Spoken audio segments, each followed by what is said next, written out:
اس فتوے کی PDF file حاصل کرنے کے لیے نیچے دی گئی لنک پر کلک کریں۔ سوال: کیا نبی پاک صلی اللہ علیہ وسلم کا اسم پاک سننے پر درود بھیجنا واجب و لازم ہے؟ یعنی اگر کوئی نہیں پڑھے گا تو کیا شرعاً گناہ گار ہوگا؟ بسم اللہ الرحمن الرحیم۔ الجواب بعون الملک الوہاب۔ ایک مجلس میں اگر کوئی ایک یا ایک سے زیادہ مرتبہ نبی کریم صلی اللہ علیہ وسلم کا اسم شریف لے یا سنے تو اسم شریف لینے اور ہر سننے والے پر ایک بار درود پاک پڑھنا واجب اور ہر بار لینے یا سننے پر پڑھنا مستحب ہے۔ اور اگر مجلس تبدیل ہو گئی اور اس میں بھی اسم شریف لیا یا سنا گیا تو پہلی والی مجلس میں پڑھا گیا درود کافی نہیں بلکہ اب پھر سے ایک بار پڑھنا واجب ہوگا۔ اسم شریف سے مراد ہر وہ نام ہے جو آپ علیہ الصلوۃ والسلام کی ذات اقدس پر دلالت کرے، جیسے میرے آقا یا اے حسنین کے نانا علیہ الصلوۃ والسلام۔ اسی طرح ہر وہ ضمیر بھی کہ جو آپ علیہ الصلوۃ والسلام کے اسم کی جگہ استعمال کی جائے، جیسے وہ جو نہ تھے تو کچھ نہ تھا میں وہ۔ اسی طرح زمین و زماں تمہارے لیے میں تمہارے۔ اگر وجوب کے بعد درود پاک کسی بھی وجہ سے نہیں پڑھا تو درود پاک پڑھ کر اس کی قضا کرنا بھی واجب ہے۔ اسی طرح اگر درود پاک کی جگہ سلام پیش کر دیا گیا تب بھی واجب ادا ہو جائے گا۔ ہاں، اگر وہ مقام ایسا ہو کہ جہاں خاموش رہنا واجب ہے، جیسا کہ سماعت تلاوت قرآن یا خطبے کے وقت، تو سننے والے کے لیے اس وقت پڑھنا واجب ہونا تو دور کی بات ہے، ناجائز ہے۔ اور اس میں پاک لینے والا اگر تو خطبہ دے رہا ہو تو اس پر پڑھنا واجب، اور اگر قرآن پاک پڑھ رہا ہو تو اسم شریف لیتے وقت درود و سلام پڑھ تو سکتا ہے، لیکن قرآن پاک کو نظم قرآن کے مطابق ہی پڑھنا افضل ہے۔ اور اگر بعد تلاوت درود پاک پڑھ لے تو بہت ہی اچھا ہے، ورنہ کوئی مذائقہ نہیں۔ تنبیہ: یہاں مجلس سے مراد کوئی دینی محفل نہیں بلکہ یہ ایک فقہی اصطلاح ہے، اور فقہی طور پر مجلس تبدیل ہونے کا حکم کب آتا ہے اور کب نہیں، اس کی وضاحت ضروری ہے۔ لہٰذا مجلس کا تبدیل ہونا ان دو طریقوں سے ہوتا ہے۔ ان دونوں میں سے اگر کوئی ایک بھی پایا گیا تو مجلس کی تبدیلی کا حکم آ جائے گا۔ Number 1 حقیقتاً، number 2 حکماً۔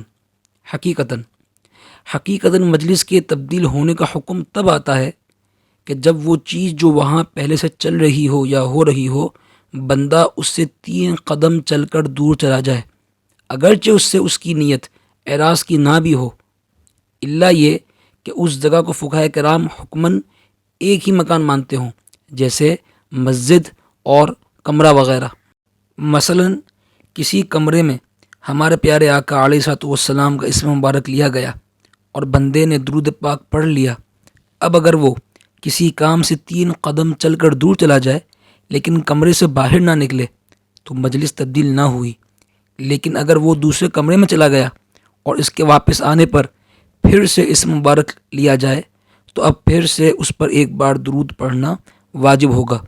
کیونکہ اس کے اس کمرے سے باہر جانے سے مجلس کی تبدیلی کا حکم آ گیا۔ اسی طرح اگر بندہ باہر کہیں کسی سڑک وغیرہ پر کسی سے بات کر رہا ہو اور ہمارے پیارے آقا علیہ الصلوۃ والسلام کا اسم مبارک لیا جائے اور وہ درود پڑھ لے، لیکن پھر 3 قدم چل کر وہاں سے کسی بھی کام سے دور چلا جائے، اب اگر اس کے واپس آنے پر پھر سے اسم مبارک لیا جائے گا تو اس پر پھر سے ایک بار درود پڑھنا واجب ہوگا، کیونکہ وہ جگہ حکماً ایک مقام نہیں، اور اس کے اس جگہ سے 3 قدم دور جانے سے مجلس کی تبدیلی کا حکم آ گیا۔ حکماً مجلس کا تبدیل ہونا۔ حکماً مجلس کے تبدیل ہونے کا حکم تب آتا ہے کہ جب بندہ ایسا فعل کرے جو عرفاً اس کام کے لیے جو وہاں پہلے سے چل رہا ہو یا ہو رہا ہو قاطع مانا جائے، اگرچہ اس سے اس کی نیت قطع کی نہ بھی ہو۔ مثلاً کسی جگہ گفتگو چل رہی ہو اور اس میں ہمارے پیارے آقا علیہ الصلوۃ والسلام کا اسم مبارک لیا جائے اور وہ درود پڑھ لے، لیکن پھر کچھ کھانے پینے کی چیزیں آ جائیں اور وہ کھانے پینے میں لگ جائے، اب اگر پھر سے اسم شریف لیا جائے گا تو اس پر ایک بار پھر سے پڑھنا واجب ہوگا، کیونکہ پہلی والی مجلس فقہی طور پر مجلس گفتگو کہلائے گی اور دوسری والی مجلس مجلس طعام، تو فقہی طور پر دونوں مجالس مختلف ہیں۔ ایک اور تنبیہ، یہ تو راکم الحروف نے مختصراً مجلس کے احکام بیان کرنے کی کوشش کی ہے، لیکن چونکہ یہ فیصلہ کرنا کہ مجلس تبدیل ہوئی کہ نہیں ہر کسی کے لیے آسان نہیں، تو اس لیے ہمیں چاہیے کہ مجلس کی تبدیلی میں اگر ذرا سا بھی شک ہو تو پھر سے درود پاک پڑھ لیا جائے، بلکہ ہمیں ہر مرتبہ ہی ذکر پاک کرنے یا سننے پر درود پاک پڑھنے کی عادت بنانی چاہیے کہ درود پاک کی تو بے شمار برکتیں ہیں۔ لیکن صدہائے افسوس کہ اس مسئلے میں عوام تو عوام، اچھے خاصے دینی مزاج رکھنے والے لوگوں کو بھی کوتاہی کرتے دیکھا گیا ہے کہ جب دینی محفلوں میں ہوتے ہیں تو اب بھی پڑھ لیتے ہیں، لیکن جب کہیں اور ہوتے ہیں اور اسم شریف لیا جاتا ہے تو غفلت برتتے ہیں اور ان کی توجہ اس طرف نہیں ہوتی۔ اس پر ہمیں خاص توجہ دینے کی ضرورت ہے۔ ہمیں یہ چاہیے کہ احتیاطاً توبہ بھی کریں اور اپنے اندازے سے ایک تعداد مقرر کر کے اس کے مطابق درود پاک پڑھ لیں،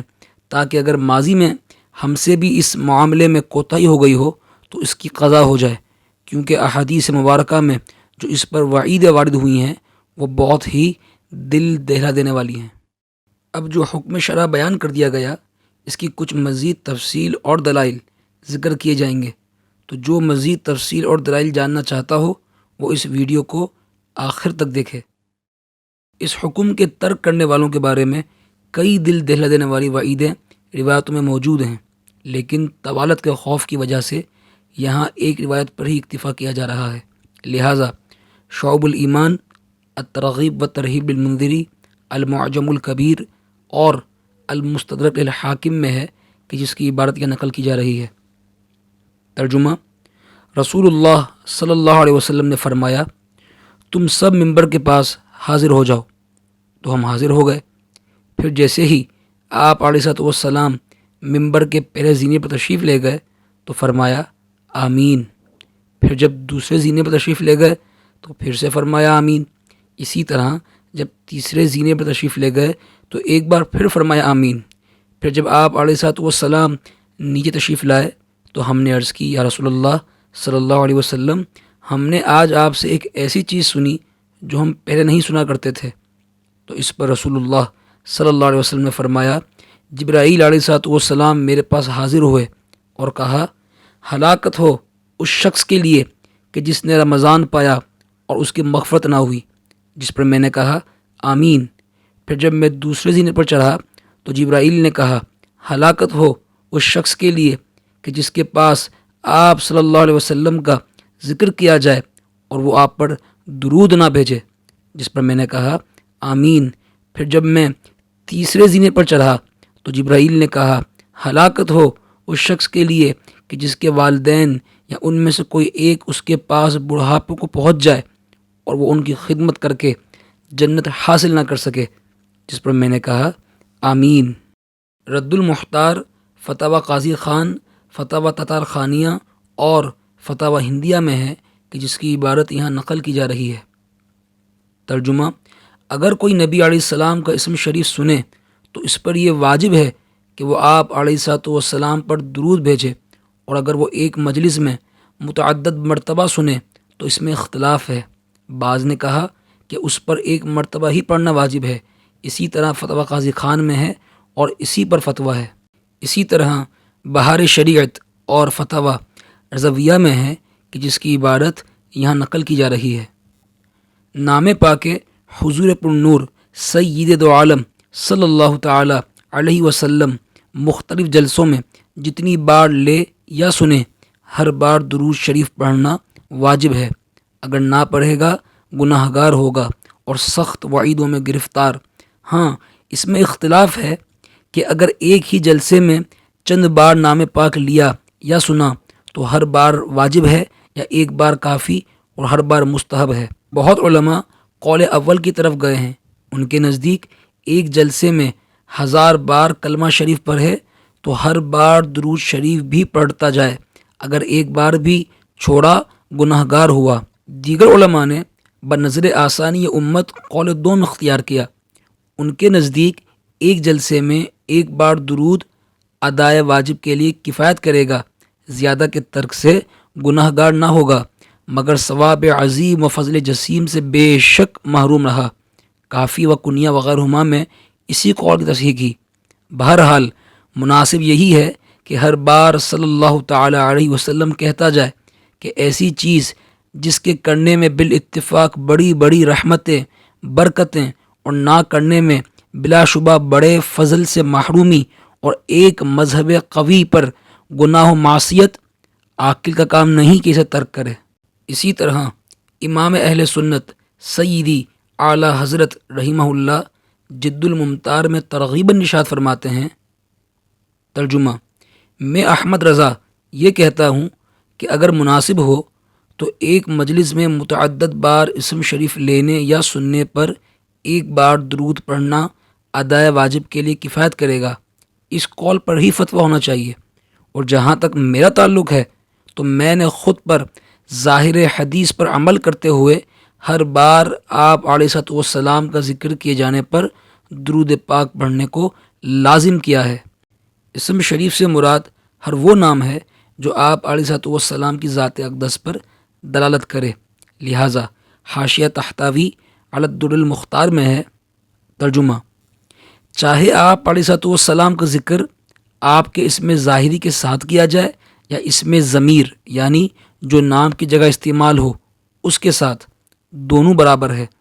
اسی طرح شیخ محقق محدث عبدالحق دہلوی رحمہ اللہ مدارج النبوہ میں فرماتے ہیں، یہ گمان نہیں کرنا چاہیے کہ مجلس میں حضور اکرم صلی اللہ علیہ وسلم کے ذکر سے مراد یہی آپ صلی اللہ علیہ وسلم کا نام لینا ہے، بلکہ یہ بہت عام ہے، اور نام مبارک کے ذکر سے حضور اکرم صلی اللہ علیہ وسلم کے اوصاف و احوال شریفہ سب کو شامل ہے، اگرچہ صراحت کے ساتھ آپ کے نام نامی کا ذکر نہ بھی کیا جائے۔ پھر در مختار میں ہے، وجوب کے بعد درود پاک کو ترک کرنے سے یہ ذمے پر دین ہو جاتا ہے تو اس کی قضا کی جائے گی، کیونکہ یہ چھینک کا جواب دینے والے مسئلے کی طرح بندے کا حق ہے۔ اب در مختار میں جو چھینک کا جواب دینے والے مسئلے سے تشبیہ دی گئی ہے اس کے تحت حاشیہ تحتوی علی الدر میں ہے، ترجمہ: چھینک کا جواب دینے والے مسئلے کے ساتھ تشبیہ جو دی گئی ہے یہ فقط قضا والے حکم میں ہے، ہر حکم میں نہیں۔ اسی طرح رد المحتار اور فتاوی ہندیہ میں ہے کہ جس کی عبارت یہاں نقل کی جا رہی ہے، ترجمہ: اگر کوئی آپ صلی اللہ علیہ وسلم کا اسم مبارک سننے کے بعد نبی صلی اللہ علیہ وآلہ وصحبہ پر درود نہ بھیجے تو یہ اس کے ذمے پر دین ہے جس کی اسے قضا کرنی پڑے گی۔ رد المحتار اور فتاوی ہندیہ میں ہے کہ جس کی عبارت یہاں نقل کی جا رہی ہے، ترجمہ: درود کے بدلے میں اگر نبی صلی اللہ علیہ وآلہ وصحبہ پر سلام پیش کر دیا تب بھی واجب ادا ہو جائے گا۔ اب چونکہ سماعت تلاوت قرآن اور خطبے کے وقت استماع یعنی توجہ کے ساتھ سننا اور انصات یعنی خاموشی کے ساتھ سننا واجب ہے، اس لیے اس وقت زبان سے درود پاک پڑھنا منع ہو گیا، لیکن خطبہ دیتے وقت اس علت کے مفقود ہونے کی وجہ سے اس میں امر وجوب باقی رہے گا۔ اس لیے خطبے کے دوران اگر اسم شریف لیا تو خطیب پر پڑھنا واجب ہی ہے۔ ہاں، قرآن پاک کی تلاوت کرتے ہوئے اگر اسم پاک آ جائے تو درود و سلام پڑھنا واجب تو نہیں ہے لیکن منع بھی نہیں ہے،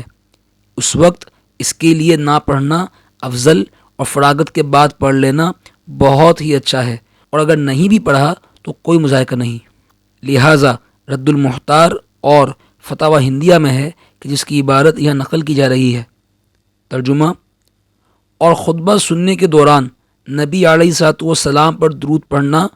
مکروہ تحریمی ہے۔ اسی طرح شرح طحاوی میں ہے۔ پھر رد المحتار اور فتاوی ہندیہ میں ہے کہ جس کی عبارت یہاں نقل کی جا رہی ہے، ترجمہ: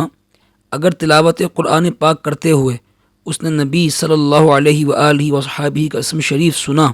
تو درود پڑھنا واجب نہیں، اور اگر وہ تلاوت سے فراغت کے بعد پڑھ لے تو اچھا ہے۔ اسی طرح ینابی نامی کتاب میں ہے، اگر کوئی تلاوت قرآن پاک کر رہا ہو اور قرآن پاک میں نبی صلی اللہ علیہ وآلہ وصحبہ کا اسم شریف آ جائے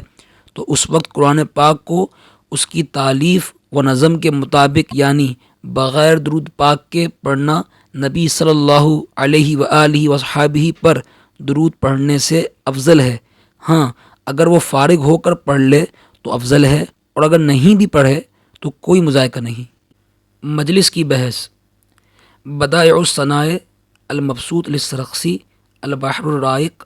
اور رد المختار وغیرہ میں ہے کہ جس کی عبارت یہاں نقل کی جا رہی ہے۔ ترجمہ: مجلس کا تبدیل ہونا دو طرح سے ہوگا، پہلا حقیقی، دوسرا حکمی۔ حقیقی طور پر اس طرح ہوگا کہ اگر کوئی 2 قدم سے زیادہ چل کر کسی دوسری جگہ چلا جائے، جیسا کہ کثیر کتب میں ہے، الا یہ کہ فقہا اس جگہ کو حکماً ایک مکان مانتے ہوں، جیسا کہ مسجد، کمرہ اور کشتی، اگرچہ جاری ہو۔ حکمی طور پر اس طرح ہوگا کہ کوئی ایسا کام کرے کہ جو عرفاً وہاں جو کام ہو رہا ہو اس کے لیے قاطع مانا جائے۔ اب مجلس کی تبدیلی میں یہ لازم نہیں کہ اس کی نیت بھی اعراض کی ہو، بلکہ اگر کسی مصلحت کی وجہ سے بھی وہ تصرف کرے کہ جس سے حقیقتاً یا حکماً مجلس کی تبدیلی کا حکم آتا ہو تو مجلس کی تبدیلی کا حکم آ جائے گا۔ اصل یہ ہے کہ وہ تصرف اس کام کے لیے اعراض کی بھی دلیل ہو جو کام وہاں ہو رہا ہو، جیسا کہ ایجاب و قبول کے وقت کھڑا ہونا۔ اب کھڑا ہونا اعراض کے لیے بھی ہو سکتا ہے اور کسی مصلحت کے لیے بھی، لیکن چونکہ یہ اعراض کے لیے بھی دلیل ہے اس لیے محض کھڑے ہونے سے مجلس کی تبدیلی کا حکم آ جائے گا، اگرچہ وہ اعراض کے لیے نہیں بلکہ کسی مصلحت کے لیے کھڑا ہوا ہو۔ لہٰذا النہر الفائق اور رد المختار میں ہے کہ جس کی عبارت یہاں نقل کی جا رہی ہے۔ ترجمہ: اگرچہ قیام اعراض کے لیے نہیں بلکہ کسی مصلحت کے لیے ہو لیکن پھر بھی مجلس قیام سے باطل ہو جائے گی۔ اسی طرح المحیط البرہانی، المبسوط للسرخسی، رد المختار اور بدائع الثناء میں ہے کہ جس کی عبارت یہاں نقل کی جا رہی ہے۔ ترجمہ: کیا تم نہیں دیکھتے کہ لوگ جب علم حاصل کرنے کے لیے علمی حلقوں میں بیٹھتے ہیں تو ان کی مجلس درس ہو جاتی ہے، پھر جب وہ نکاح کے معاملات میں مشغول ہو جاتے ہیں تو ان کی مجلس نکاح ہو جاتی ہے، پھر جب وہ خرید و فروخت کرنے لگتے ہیں تو ان کی مجلس خرید و فروخت کی مجلس بن جاتی ہے، پھر جب وہ کھانا کھانے لگتے ہیں تو ان کی مجلس کھانے پینے کی مجلس بن جاتی ہے، پھر جب وہ قتال کرتے ہیں تو ان کی مجلس قتال بن جاتی ہے۔ تو جیسا کہ پیچھے بھی گزرا کہ جس طرح کہیں آنے جانے سے مجلس تبدیل ہو جاتی ہے، ان تصرفات سے بھی تبدیل ہو جاتی ہے۔ ھذا ما ظہر لی واللہ تعالی عالم بالصواب۔